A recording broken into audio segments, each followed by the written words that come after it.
এক হাতে ব্যাট, আরেক হাতে বল। দুদিকে নেতৃত্ব দিলেন রিজান। ব্যাট হাতে হাল ধরার পর বল হাতেও ঝড় তোলেন তিনি। আর তার সেই অনন্য অলরাউন্ড পারফরমেন্সই দক্ষিণ আফ্রিকা অনূর্ধ্ব-১৯ দলকে ৩৩ রানে হারিয়ে ত্রিদেশীয় সিরিজের শিরোপা নিজেদের করে নিয়েছে বাংলাদেশ অনূর্ধ্ব-১৯ দল। প্রথমে ব্যাট করতে নামা বাংলাদেশের শুরুটা ছিল শঙ্কার। টসে হেরে ব্যাট করতে নেমে ৬৫ রানে হারিয়ে ফেলে ৩ উইকেট। চাপে পড়ে যাওয়া দলের হাল ধরেন রিজান ও কামাল সিদ্দিকী। চতুর্থ উইকেটে এই দুজন গড়েন মূল্যবান ১১৭ রানের জুটি। ৭৬ বলে ৬৫ রান করে আউট হন কামাল।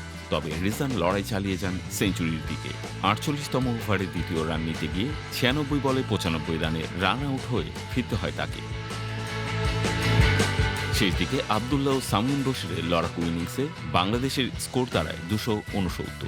জবাবে ব্যাট করতে নেমে দুর্দান্ত শুরু পায় দক্ষিণ আফ্রিকার যুবারা। উদ্বোধনী জুটিতে আসে ৫৯ রান। তবে আল ফাহাদ ৩১ বলে ৪০ রান করা আদনান লাগাদিয়ানকে ফিরিয়ে এনে দেন প্রথম ব্রেক থ্রু। এরপর ফেরান আরেক ওপেনার শালকোভিককে।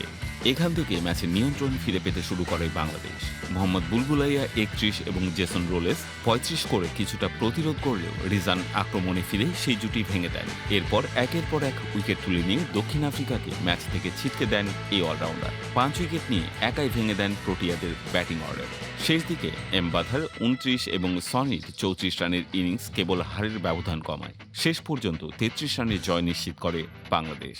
ম্যাচের মূল নায়ক ছিলেন রিজান। ৯৫ রানের অসাধারণ ইনিংসের সঙ্গে নিয়েছেন ৫ উইকেট। উইকেটরক্ষক মোহাম্মদ আবদুল্লার সঙ্গে তার উদযাপনটাও যেন বলছিল জয়ের আসল কারিগর তিনি। এই জয়ে ত্রিদেশীয় সিরিজের শিরোপা উঠল বাংলাদেশ অনূর্ধ্ব-১৯ দলের হাতে।